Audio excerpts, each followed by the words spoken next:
আবারও নতুন একটি ভিডিও নিয়ে চলে আসলাম। এটা আমার ছেলে শ্বশুর বাড়িতে তৃতীয় দিনের ভিডিও, কিন্তু সময়ের অভাবে ভয়েস ওভার করে উঠতে পারিনি।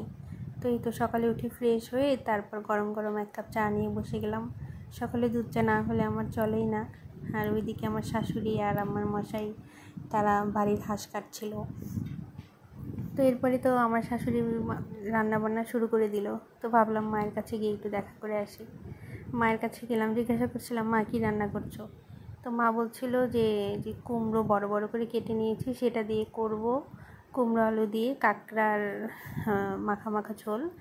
আর এই তো তারপরে হাঁসের মাংস রান্না করছিল, আর আমি দেখছিলাম যে মা কী করে হাঁসের মাংস রান্না করে। এরপর গরম গরম ভাত খেয়ে আমি আর আমার ননদে যে বেরিয়ে পড়লাম।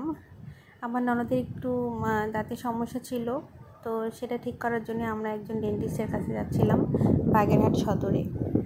তো যাওয়ার পথে ভাবলাম একটা ছোট ভিডিও করে রাখি। আর গ্রামের এই রাস্তাগুলো দিয়ে হাঁটতে এত সুন্দর। আমি তো উত্তরবঙ্গের মেয়ে, আর বিয়ে হয়েছে দক্ষিণবঙ্গে। তো দক্ষিণবঙ্গে একটু গাছপালা বেশি, সেটা দেখতেই ভালো লাগে। এই তো দেখতে দেখতে চলে এলাম সেখানে। এটা ছিল মূলত রামকৃষ্ণ মিশনের যে হাসপাতাল, সেখানে। তো সেখানকার ডেন্টিস্ট ইউনিটে আমরা দেখালাম। এই যে আমার ননদের দাঁতের ট্রিটমেন্ট চলছে, আর আমি ভাবলাম যে ছোট্ট একটা ক্লিপ নিয়ে রাখি। যদিও বুঝতে পারিনি যে আমি ওর ভিডিও করেছি। তো এইভাবে, আর ডাক্তারটার ব্যবহার এত অমায়িক ছিল, তার সাথে অনেক গল্প করেছি।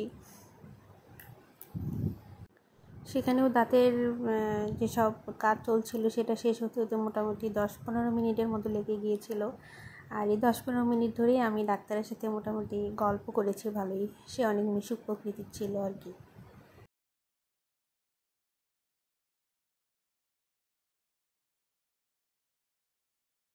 ডাক্তারের কাজ প্রায় শেষের পর্যায়ে। এরপর আমার ননদ বলল যে দিদি চলো, সামনে আমাদের রামকৃষ্ণ মিশন আছে, সেটাতেই হেঁটে আসি।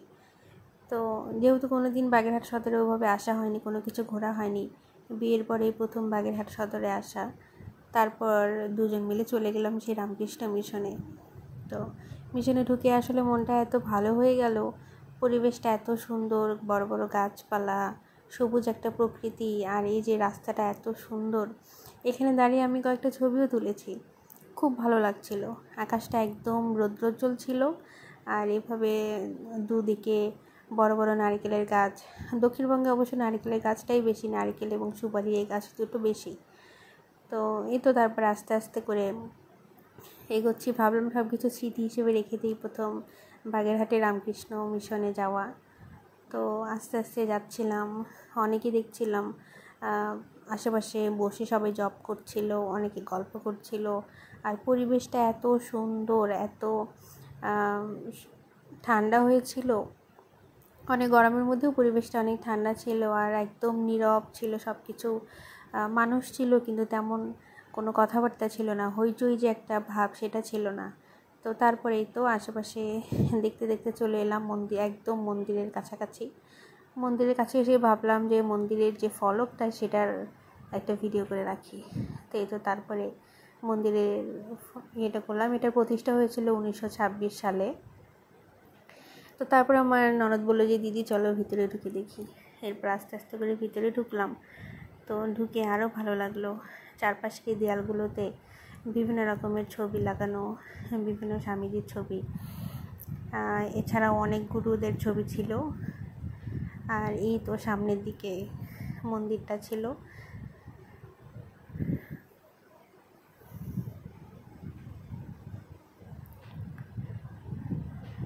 দেখতে দেখতে একদম মন্দিরের কাছাকাছি চলে এলাম। মন্দিরের কাছে এসে ভিতরটা প্রদক্ষিণ করলাম।